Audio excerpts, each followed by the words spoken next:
अस्सलाम वालेकुम and welcome.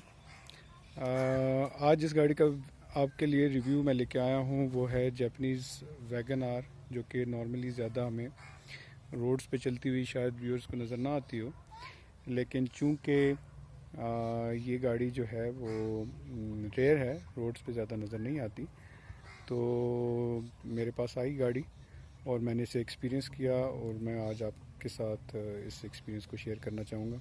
बहुत अच्छी गाड़ी है, चूँकि जापानीज़ है और वैसे भी मार्केट में इस वक्त जापानीज़ गाड़ियों के बारे में ये कहा जाता है कि पाकिस्तानी गाड़ी से काफ़ी बेहतर है।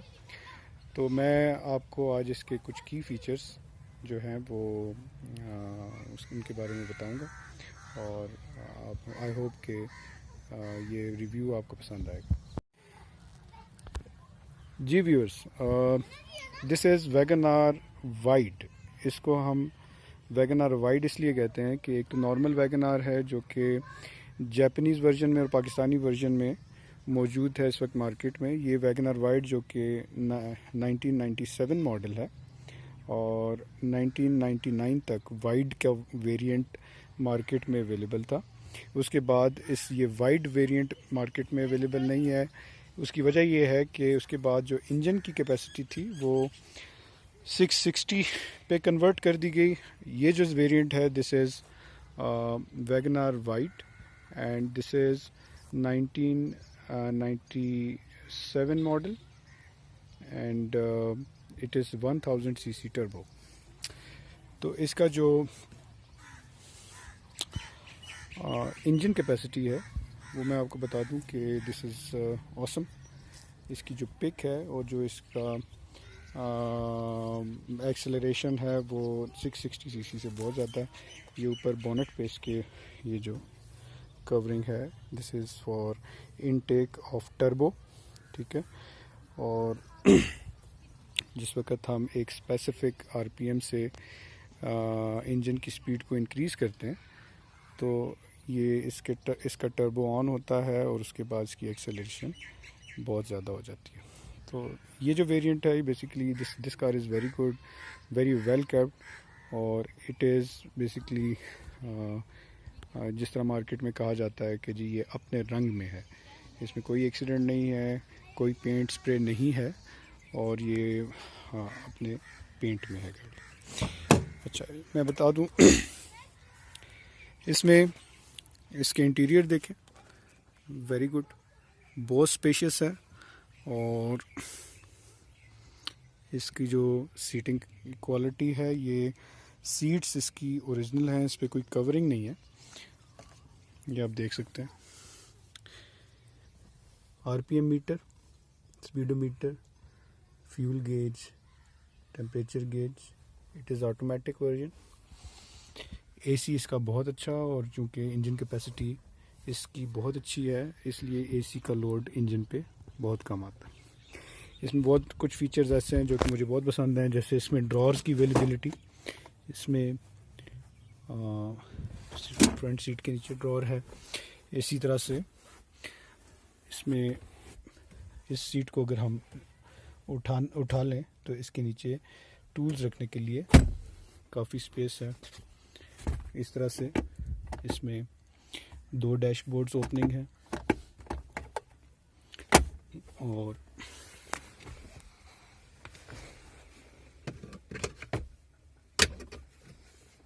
बहुत अच्छा पैनल, हवा का थ्रो बहुत ज़बरदस्त, इसके फ़ैन का, म्यूज़िक सिस्टम आफ्टर मार्केट लगा हुआ। इसी तरह से अगर हम इसको बैक सीट की कैपेसिटी देख लें तो इसमें 3 बंदे बहुत आराम से पीछे बैठ सकते हैं। बैक सीट्स भी इसकी मूवेबल हैं, पीछे हेड रेस्ट की फैसिलिटी है।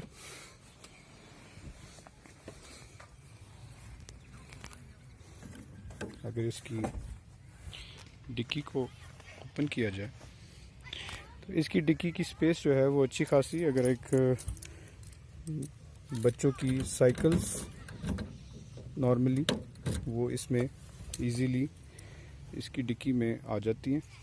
जी ये देख सकते हैं इसकी डिक्की काफ़ी वाइड है और अच्छी खासी स्पेस इसमें, जैसे आप किसी भी ट्रंक वाली गाड़ी के अंदर स्पेस को यूज़ कर सकते हैं, इसमें उससे ज़्यादा यूज़ कर सकते हैं क्योंकि इसकी हाइट भी ज़्यादा है इसकी रूफ़ की, और इसके साथ इसकी जो स्टेपनी की स्पेस है, बहुत खूबसूरत इंटीरियर, रूफ कंडीशंस, और इन शॉर्ट मैं ये कहूँगा कि this is a very good car. अब इंजन की बात करते हैं। इंटरनली इसके इंजन को ज़रा इंस्पेक्ट कर लेते हैं।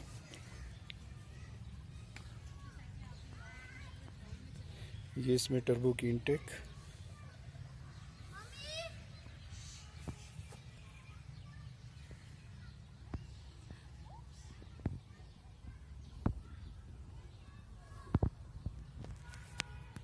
रूफ कैरियर के लिए लगाने के लिए इसके ऊपर बहुत अच्छी ये काफ़ी मज़बूत बार्स अवेलेबल हैं, और ये स्पॉइलर बड़ा खूबसूरत जो कि जापानीज़ गाड़ियों में नॉर्मली मिलता है, बैक वाइपर। अच्छा जी, अब बात करते हैं इसकी मार्केट प्राइस की। मार्केट के हवाले से अगर हम बात करें तो ये गाड़ी, अगर इसके फ़ीचर्स को देखें, this is an automatic car 1000 CC and AC is working very good. सबसे बड़ा जो इसका की फ़ीचर है वो ये है कि ये ऑटोमेटिक है। 1000 सीसी जो इंजन कैपेसिटी है वो बहुत ज़बरदस्त है इस गाड़ी में। अलॉय रिम्स अवेलेबल हैं। कार में जो स्पेसिंग कैपेसिटी है वो बहुत अच्छी है। जब इन सब बातों को अगर हम मद्देनज़र रखें तो इसकी जो प्राइस आजकल की गाड़ियों के हवाले से बनती है, मैं ये समझता हूँ कि 8 लाख या 8.5 लाख रुपए की गाड़ी, इस अगर हम जो मार्केट में जापानीज़ 2007 या 8 मॉडल की ऑल्टो ख़रीदते हैं उससे ये कदर हाल बेहतर है, बहुत बेहतर गाड़ी है। लेकिन चूँकि इट इज़ 1997 मॉडल और 2007 की ये इंपोर्ट है, तो उस हवाले से ये गाड़ी मार्केट में आपको इस वक्त 6.5 से 7 लाख रुपए की रेंज में अवेलेबल है, ये मिल जाती। अगर आपको मिल जाती है ये गाड़ी 6.5 लाख से 7 लाख की रेंज में, तो it is very good car. लेकिन चूँकि ये मेरी पर्सनल कार है और मैं आपको अपना पर्सनली अगर अपनी बात बताऊं, तो अगर मुझे इस गाड़ी के कोई 8 लाख रुपए भी ऑफ़र करे तो I will never cell it, क्योंकि इसकी जो वर्थ है वो इससे बहुत ज़्यादा है। लेकिन चूँकि हर चीज़ की एक मार्केट वैल्यू होती है, हर गाड़ी की एक मार्केट वैल्यू होती है, तो उस मार्केट वैल्यू के हिसाब से ये गाड़ी जो है वो अगर आपको मार्केट में अच्छी कंडीशन में, जिस तरह ये गाड़ी है, it is not accidented, not painted, if you get it for 7 lakh rupees, तो it is a very good car. तो मैं सजेस्ट करूँगा अपने व्यूअर्स को भी, अपने दोस्तों को, अगर आप ये गाड़ी ख़रीदना चाहते हैं और अगर आपको ये 7.25 लाख रुपए की रेंज में मिलती है मार्केट में और इसी कंडीशन में, अगर इसकी कंडीशन इससे कम है या स्प्रेड है या कहीं से एक्सीडेंटेड है, तो फिर अकॉर्डिंगली आप इसकी प्राइस को कम कर सकते हैं। लेकिन मैं रिकमेंड करता हूँ इस गाड़ी को, आप फीचर्स देख सकते हैं। अगर आपको लगे कि आप एक गाड़ी, ऐसी गाड़ी ख़रीदना चाहते हैं जो कि इकोनॉमिकल भी हो, स्पेशियस भी हो, पावरफुल भी हो, एयर कंडीशनिंग भी अच्छी काम करती हो, तो आई वुड से कि if you get this car in market in these rates, तो you should go for that. तो इसके साथ ही आज का रिव्यू मैं इस गाड़ी के बारे में उसको क्लोज़ करता हूँ। आई होप कि आपको इसका फ़ायदा होगा और मुझे उम्मीद है कि आपको ये पसंद आएगा।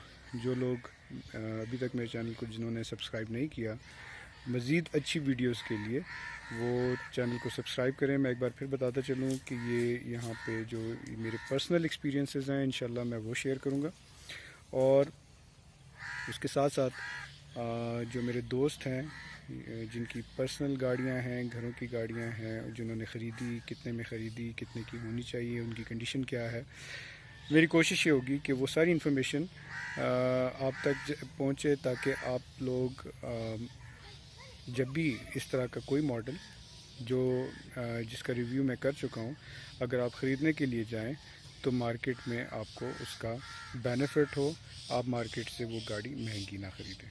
बहुत शुक्रिया, अपना ख्याल रखिएगा। टेक केयर, अस्सलाम वालेकुम, अल्लाह हाफ़िज़।